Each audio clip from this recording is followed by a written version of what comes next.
آج سے ایک صدی قبل لدھیانہ ضلع کے قریب ایک گاؤں میں میاں نگاہ بخش نام کے سادہ لو انسان رہتے تھے۔ میاں نگاہ کا تعلق دھریوال جٹ قوم سے بتایا جاتا ہے۔ 27 اپریل 1911 کو ان کے گھر میں بیٹے نے آنکھ کھولی۔ والدہ جنت بی بی نے اپنے جگر گوشے کا نام برکت علی رکھا۔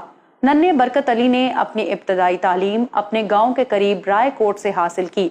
برکت علی کی شادی برکات بی بی سے اس وقت کر دی گئی جب ان کی عمر 16 برس تھی۔ چونکہ ان کے والد بزرگوار برطانوی فوج میں ملازمت کیا کرتے تھے، یہی وجہ تھی کہ اپنے والد کی خواہشات کی تکمیل کے لیے وہ 1930 میں برٹش رائل انڈین آرمی میں بھرتی ہو گئے۔ وہ تاج برطانیہ سے تنخواہ تو لے رہے تھے، لیکن شاید ان کی منزل کچھ اور تھی۔ صوفی برکت علی سہارنپور کے ایک بزرگ سید امیر الحسن سہارنپوری کے مرید اور عقیدت مند تھے۔ اب یہاں سے ان کی زندگی میں ٹرننگ پوائنٹ آیا۔ صوفی برکت علی لدھیانوی کی فوجی ملازمت کا ایک قصہ بتایا جاتا ہے کہ کور کمانڈر جنرل وچ ان کی شخصیت سے بے حد متاثر تھے، جس کا اندازہ آپ یوں لگا لیں کہ وہ انگریز آفیسر رمضان المبارک کے مقدس مہینے کے احترام میں تب تک نہیں کھاتا تھا جب تک افطار کا وقت نہ ہو جائے۔ گزرتے وقت کے ساتھ ساتھ صوفی برکت علی لدھیانوی روحانیت کی منازل طے کرتے گئے تو انہیں یہ دنیا داری اور یہاں کے معاملات غیر ضروری لگنے لگے۔ ایک روز انہوں نے فیصلہ کیا کہ اب سے انگریز کی نوکری چھوڑ کر اپنے رب کی چاکری میں ساری عمر وقف کرنی ہے، لیکن یہ سب کچھ اتنا آسان نہ تھا۔ دوسری جنگ عظیم جاری و ساری تھی۔ ایسے میں 22 جون 1945 کو انہوں نے فوج سے استعفیٰ دے دیا۔ تب جنگی ماحول میں فوج سے سٹیپ بیک کرنا غداری کے زمرے میں آتا تھا، جس کی سزا کالا پانی کے جزیرے میں عمر قید یا پھانسی سے کم نہ تھی۔ صوفی برکت کے افسران نے ان پر بہت پریشر ڈالا، جان سے مارنے کی دھمکیاں دیں اور طرح طرح کے لالچ دیے، لیکن وہ کہتے ہیں نا، سرفروشی کی تمنا اب ہمارے دل میں ہے، دیکھنا ہے زور کتنا بازوئے قاتل میں ہے۔ صوفی برکت علی لدھیانوی فوجی ملازمت چھوڑنے کا پختہ فیصلہ کر چکے تھے، تو وہ کہاں پیچھے ہٹنے والے تھے۔ پھر ایک روز انہیں زہر دے دیا گیا، لیکن خدا کی قدرت دیکھیے کہ وہ زندہ سلامت رہے۔ بعد ازاں وہ کورٹ مارشل میں بھی سرخرو ہوئے۔ صوبیدار میجر کے منصب تک ترقی کرنے والے صوفی برکت علی کی فوج کی وردی اتارنے کے بعد اگلی ملازمت اللہ اور اس کی مخلوق کی خدمت تھی۔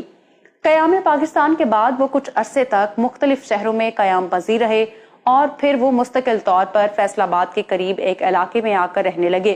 یہاں انہوں نے دارالاحسان کے نام سے آستانہ بنایا اور ذکر و اذکار میں مشغول ہو گئے۔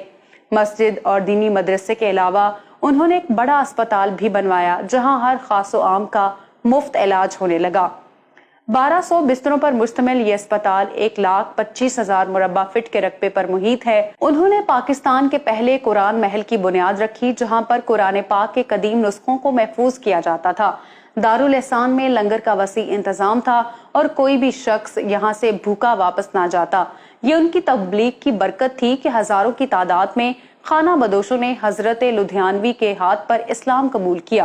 لاکھوں لوگوں کی زندگیاں بدلنے والے صوفی برکت علی لدھیانوی چاہتے تو عالی شان محل بنا کر زندگی بسر کر سکتے تھے، لیکن وہ خود جھونپڑی نما ڈیرے میں رہا کرتے تھے، جہاں بڑے بڑے رئیس، تاجر اور وزیر ان کے جھونپڑے کے باہر ڈیوٹی دیا کرتے۔ سابق صدر پاکستان جنرل محمد ضیاء الحق ایک مرتبہ فیصل آباد آئے تو انہوں نے صوفی برکت علی کو پیغام بھجوایا کہ میں آپ سے ملاقات کرنا چاہتا ہوں اور آپ سرکٹ ہاؤس فیصل آباد تشریف لے آئیں۔ تب انہوں نے کمشنر فیصل آباد کو یہ خط لکھا: بادشاہوں کے درباروں میں فقیر حاضر نہیں ہوا کرتے، اور پھر صدر ضیاء خود چل کر بابا جی کے آستانے پر ان سے ملنے آئے۔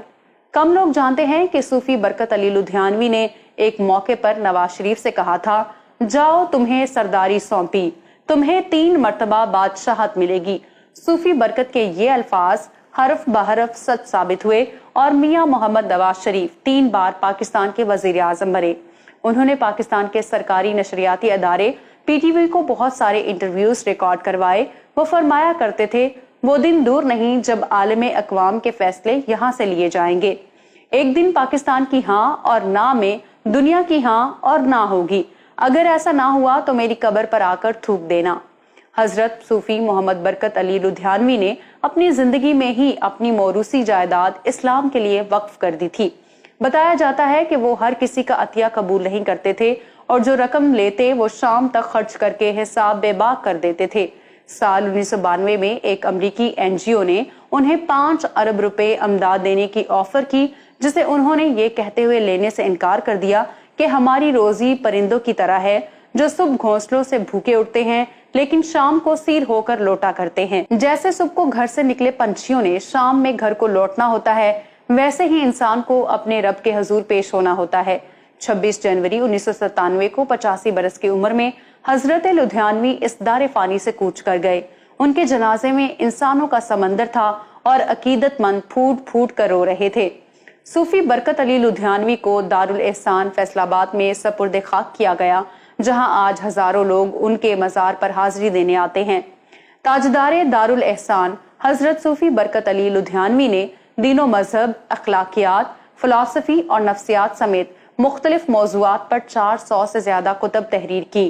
ان کی لکھی ہوئی چند ایک کتابیں تو مدینہ یونیورسٹی، سعودی عرب اور جامعہ ازہر مصر سمیت دنیا اسلام کی بڑی جامعات کے نصاب میں بھی شامل ہیں۔ حضرت لدھیانوی کی اولاد کی بات کریں تو دنیا بھر میں ان کے لاکھوں روحانی فرزند خدمت خلق میں مصروف ہیں۔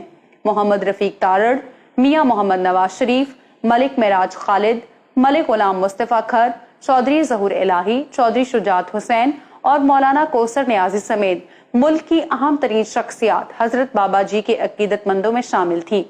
میں امید کرتی ہوں کہ آج کی ویڈیو آپ کو پسند آئی ہوگی۔ اگر آپ بنگلہ دیش کے بانی